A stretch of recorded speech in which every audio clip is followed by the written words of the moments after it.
Hello, everybody, and welcome back to another episode of the JRPG Report. My name is Dalton Suter, and this right here is episode 249.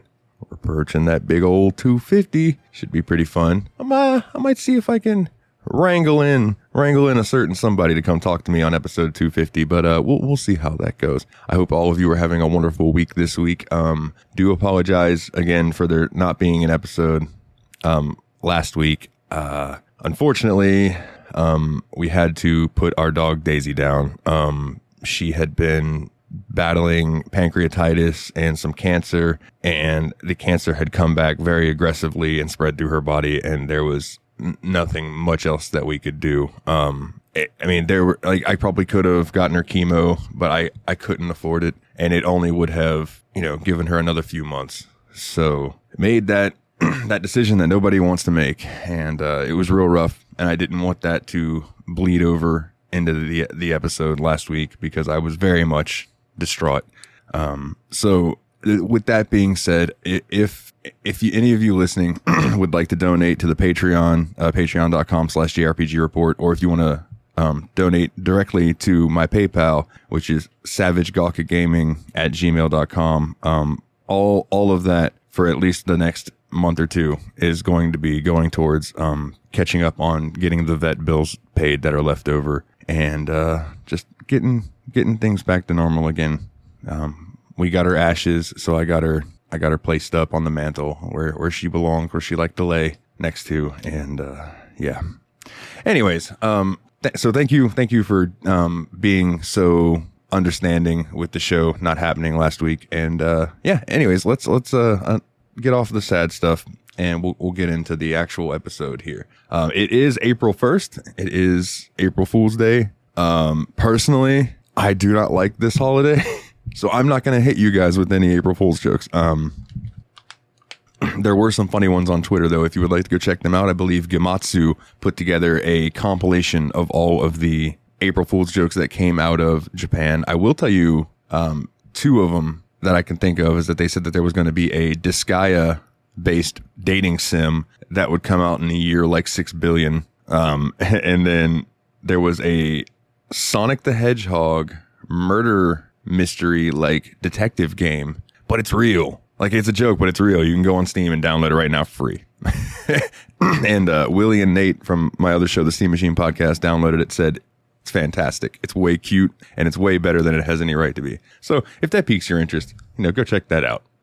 So our first news story of this week, and I am going to do my best to pronounce the name of this game, folks.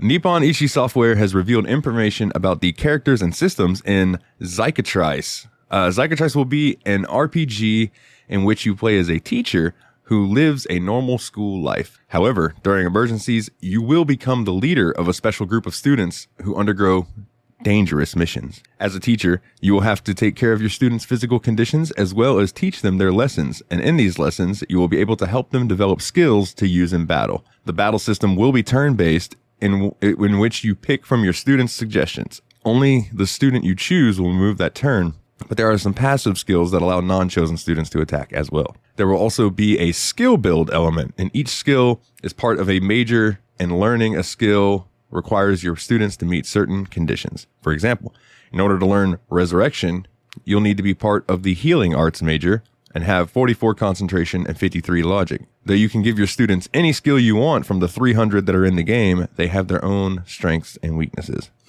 And there are non-student characters in Zycatrice as well. Renshi Kamiya will be the protagonist. He was also a student with superpowers, but lost them in a certain incident. Now he is a teacher and the leader of the Route 302nd unit. His co-workers include Takayuki Aksu,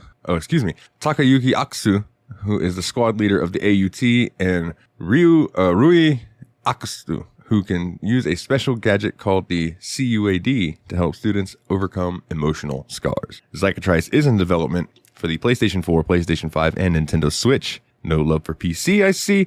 It will come out on June 29th, 2023. And speaking of Nippon Ichi Software, NIS America has released an introduction trailer for the Aquaria-developed action RPG Cry Machina. So if you'd like to check this trailer out, I did retweet it out there. Cry Machina is due out for PlayStation 5, PlayStation 4, and Switch on July 6th in Japan, and PlayStation 4, PlayStation 5, Switch, and PC via Steam this fall worldwide. And just a little about for you, so you can kind of know like what you might be getting into with this. In a world where humans went extinct thousands of years ago, synthetic beings known as Deus Machina have been tasked to bring mankind back. Join 3 Eve, the recreated psyches of deceased humans instilled in synthetic bodies, as they seek their full-fledged humanity and explore Eden to discover the secrets hidden within. Flashy, action-packed combat paired with in-depth weapon customization creates a visually stunning RPG experience. Dark scenery and striking science fiction visuals bring the world of Cry Machina to life. So, I mean, if that sounds interesting to you, definitely keep your eye out for that. All right, and in some big news, Square Enix has announced that the HD 2D remake of Live Alive, whatever you want to call it, will launch for PlayStation consoles and PC via Steam, on April 27th. Launching in July 2022 exclusively for the Nintendo Switch after the original Super Famicom version was never officially localized, Live Alive was a release that remained a bit of a white whale for many years until it was finally made official and available in English for the first time last year. Experience this legendary RPG brought to life in the same HD 2D visual style as Octopath Traveler. Meet 7 heroes, each with their own unique abilities and lives to live across different time periods. Experience their stories in any order you choose, uncovering shocking developments along the way. In addition to the release date announcement for the new platforms version, Square Enix has announced that a similar to the Nintendo Switch version demo will be available today to allow players to start the opening sections of 3 stories in the game. Those who pre-order or have the PS Plus memberships will also get a 20% sale discount. So keep your eyes peeled for that if you've been waiting for that to come out on something other than Nintendo Switch. And for all of my devs out there, I put this one in here specifically for our patron Kularian. He's the man. Give him a shout out if you ever see him around. Gotcha Games has delayed RPG Maker Unite from its previously announced April 6th release date via the Unity Asset Store to an unannounced release date. According to Gotcha Games, this is a necessary step to further improve the product's quality and stability. The company apologized for another delay and the inconvenience it causes to users looking forward to using RPG Maker Unite to make their new games, but believes the delay is the most beneficial course of action to all users at launch. RPG Maker Unite will be available first via the Unity Asset Store, followed by Steam later in 2023. Bandai Namco has released a new trailer for Sword Art Online Last Recollection, showcasing the action RPG's story and gameplay. The trailer description reads, armed with the power of the gods, Kirito and his allies return to fight against the forces of the Dark Territory in a brand new story that reimagines the events of the War of the Underworld. And there are some trailers. I did retweet this if you'd like to watch those as well. Sword Art Online Last Recollection is due out for PlayStation 5, Xbox Series, PlayStation 4, Xbox One, and PC via Steam on October 5th in Japan and October 6th worldwide. So Atlas, Sega, and Perfect World Games have revealed more about Persona 5, The Phantom X, a free-to-play spin-off of Persona 5. The latest reveal of the game showed off 3 new characters who fight alongside the player's main party using a power called Persona 2. The previews didn't detail why the power is called that. The new characters are called TAs and are characterized as having notable public profiles. They help the Phantom Thieves fight alongside the party with a new power called Persona 2. 3 characters, their code names, and their personas were revealed and profiled by Persona Central. Saiji is Saiji Shiratori, who wields the power of the persona Locothea. Mont is Kotane Montaigne, who wields Terpsichore. And Yuki is Yukimi Fujikawa, who wields the power of Styx. So whenever she's introduced, all of a sudden she just looks at the camera and is like, the jig is up, the rue is out, they finally found me. No, I'm just kidding. Persona 5 The Phantom X was first teased by Perfect World Games back in 2021 under the alias codename X. It is being developed by Blackwing Game Studios with involvement from Atlas and Sega both. Its official name was confirmed in the mid-March 2023 after official web presences for the game were opened in China. It will be free-to-play game supported by in-app purchases. At the moment, the game is only scheduled for a Chinese release on mobile platforms. A closed sneak test beta will kick off March 29th to March 31st, 2023 on Android and PC, though official support for PC isn't confirmed. The trailers that they've released mostly star the main cast. The protagonist's codename is Wonder, with the initial persona of Janosik. Wonder is accompanied by the owl-like Luffy, whose codename is Cattle, and Motoha Arya, codename Closer. Luffy's persona is Rob Roy, while Motoha's persona is Awilda. They also reveal replications of both daily life gameplay as well as the exploration in the metaverse. Persona 5 The Phantom X will also feature familiar locations from Persona 5 and Persona 5 Royal, as well as appearances from the original for Persona 5 Phantom Thieves. Persona 5 The Phantom X is in development for mobile platforms in China. It currently does not have an international release date. Ship to Shore Phone Co. have announced that they will be releasing the soundtrack for the game Suikoden on a blue marble vinyl record. It is available to pre-order from the official site now. This marks the first time that Konami's JRPG soundtrack appeared on vinyl, and the album itself will be titled Into the World of Illusion. Suikoden is a Japanese RPG franchise developed by Konami that launched in 1995. Running for 5 main games in the series between 1995 and 2006, it features a story centered around the concept of the 108 Stars of Destiny, an idea that originally appeared in the Chinese novel The Water Margin. Each star in-game is represented by a character that you can recruit. In 2023, the first 2 games in the Suikoden series will make their way to modern consoles in a collection titled Suikoden 1 and 2 HD Collection Gate Ruin and Duncan Unification War. The compilation will be released for the PlayStation 4, Nintendo Switch, Xbox One, and PC via Steam. The soundtrack to Suikoden can be pre-ordered on Ship to Shore's Phone Co.'s website immediately. And in some sad news, this is almost like an end of an era, E3 2023 has been officially canceled. The Entertainment Software Association and event organizer ReedPop has confirmed. The event was originally planned to run from June 13th to 16th at the Los Angeles Convention Center. A quote, "This was a difficult decision because of all the effort we and our partners put towards making this event happen, but we had to do what's right for the industry and what's right for E3. ReedPop Global Vice President of Gaming Kyle Marsden-Kish said in a statement. "We appreciate and understand that interested companies wouldn't have playable demos ready and that resourcing challenges made being at E3 this summer an obstacle they couldn't overcome. For those who did commit to E3 2023, we're sorry we can't put on the showcase you deserve and that you've come to expect from ReedPop's event experiences." The Entertainment Software Association and ReedPop will continue to work together on future E3 events. So we'll see. But with Xbox doing their own thing, PlayStation doing their own thing, Nintendo doing their own thing, that's the big 3 that just don't go anymore. And I don't know. Kind of a bummer, but also kind of, I guess, the sign of the times. So Square Enix has announced that Final Fantasy XIV job class magnets are coming back to its online store in Japan. The company posted on Twitter that pre-orders for a new batch of job class magnets are open and are expected to begin shipping April 23rd, 2023. The job crystal magnets are made of acrylic and are meant to resemble the soul crystals used in-game. As in previous releases, every magnet has a different color and its respective class emblem engraved on them. They are now available for pre-order from the Square Enix e-store in Japan for 495 yen. These items are still available in North America storefront for $5.50 each. This announcement joins the news of new job class magnets based on Sage and Reaper's soul crystals shared in the latest Final Fantasy XIV live letter from the producers. New Fan Festival 2023 merchandise was also announced during the broadcast, including a Loperit figurine, an Emirat-themed laptop case, a neck pillow plushies with Ambystoma, Mortal Seedlings, and Mameshiba designs. My goodness, there's some hard words to say. During the stream, Final Fantasy XIV's director and producer Yoshi P also shared more information about patch 6.4, which will come out at the end of May 2023. This update will bring a new trial featuring Final Fantasy IV's antagonist, Golbez. Final Fantasy XIV is available for the PlayStation 4, PlayStation 5, and PC, and the job acrylic magnets will be restocked in Japan with a release date set for April 23rd, 2023. So Xseed Games has announced that the Rune Factory 3 Special Golden Memories Edition for Switch will be coming to America and to the West.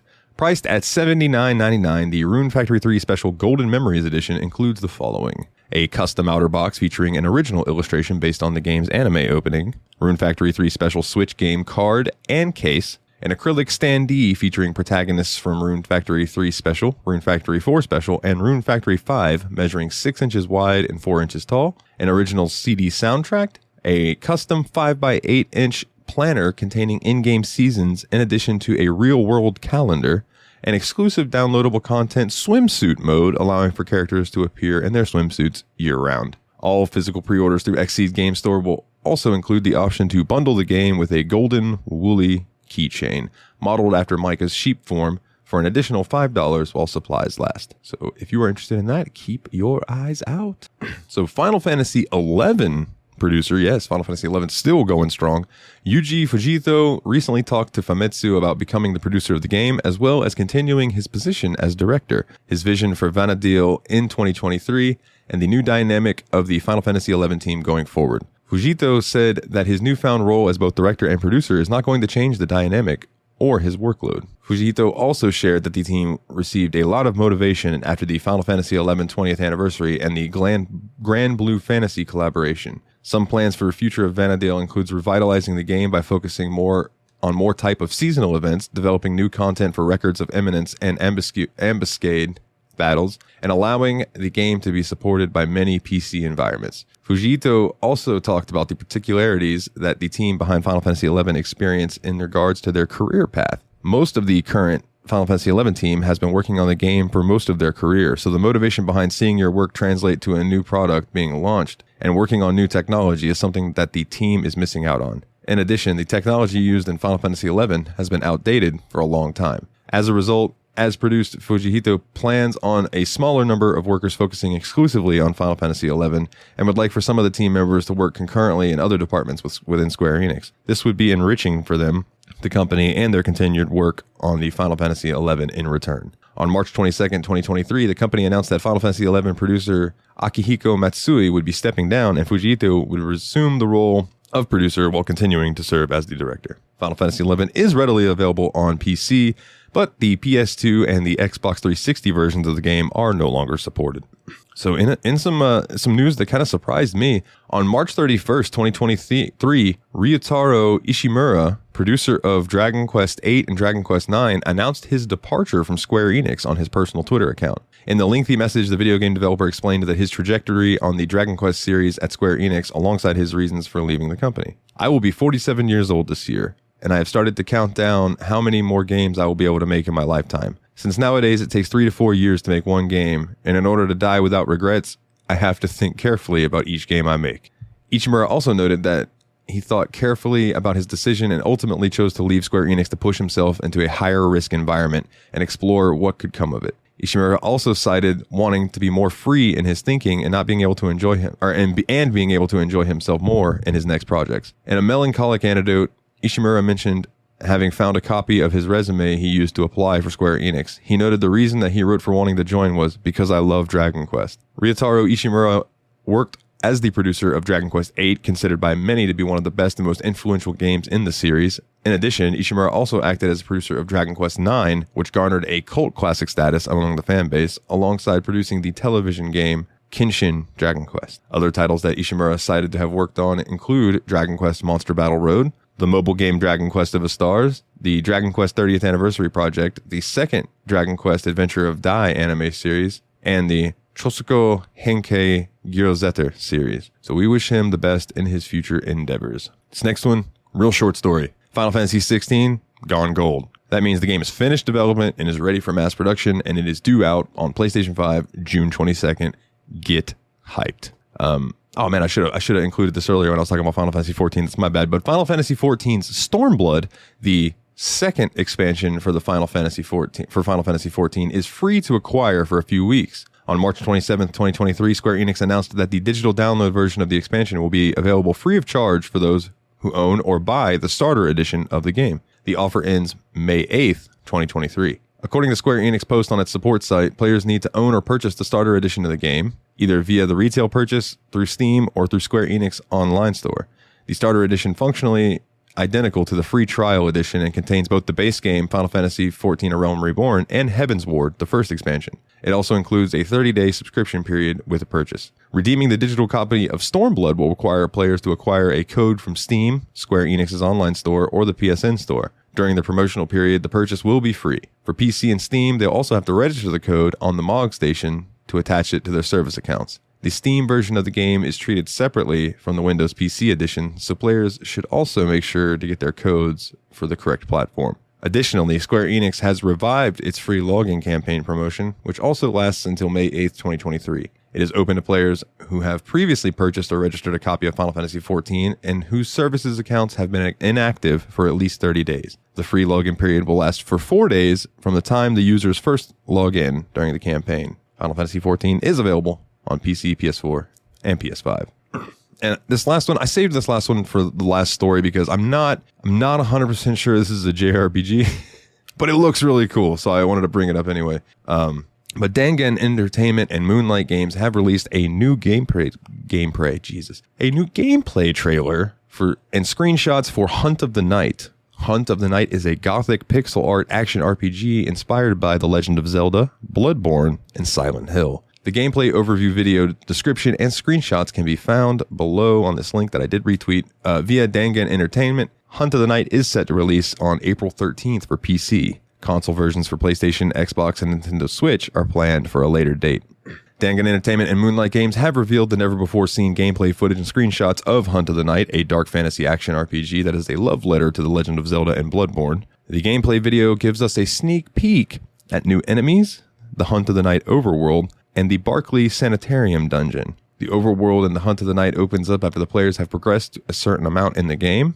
Vesper can explore freely while battling monsters, entering houses for loot or clues, use save points to replenish health, bullets, and magic, as well as teleport to key locations throughout the world of Medharam. The video also showcases one of the first dungeons players must overcome after reaching the overworld, the Barclay Sanitarium, where she must survive hideous monster encounters and solve puzzles in order to find a key item leading to the next location. In addition to the Hunt of the Night's fast-paced gameplay with multiple long-range and short-range weapons, the player must gather clues and items to proceed both inside dungeons as well as in the overworld to access new areas and proceed. Some of the puzzles are inspired by Silent Hill. New screenshots reveal action scenes, bosses, and NPC characters that will assist Vesper at the Stalker's hideout, where she can take on quests to hunt down monsters and upgrade her gear. Hunt of the Night releases on PC platforms April 13th, 2023. So if you're a member of the Discord, you know this. And if you'd like to join the Discord,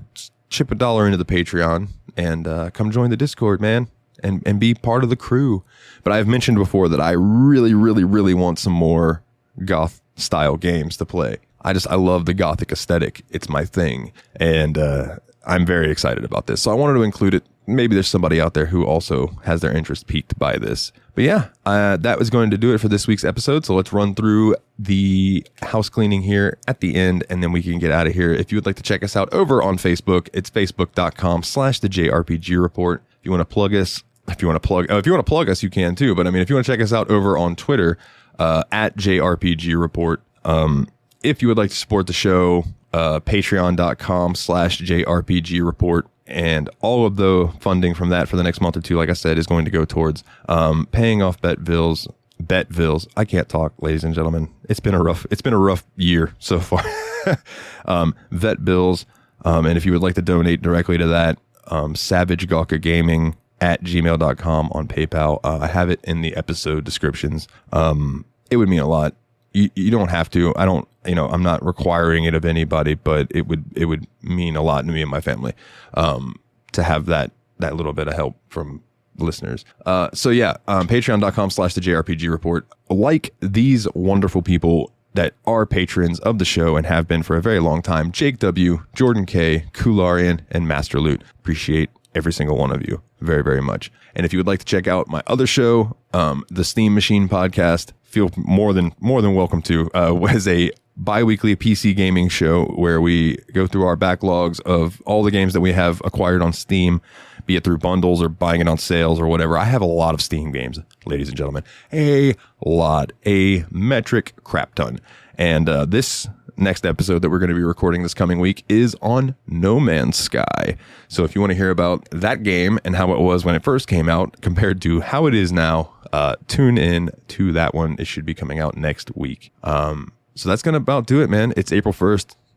Be careful out there. Don't get pranked too hard. It is also first night of WrestleMania. So if you are a wrestling fan like me, I do hope that you enjoy the show. I'm very much looking forward to it. And other than that, I just need all of you to do me a super duper solid. And that is continue to be awesome and putting up with the show's sporadicness between work and everything that's been going on. I do appreciate that very, very much. I love you all. And please get back out there and level up.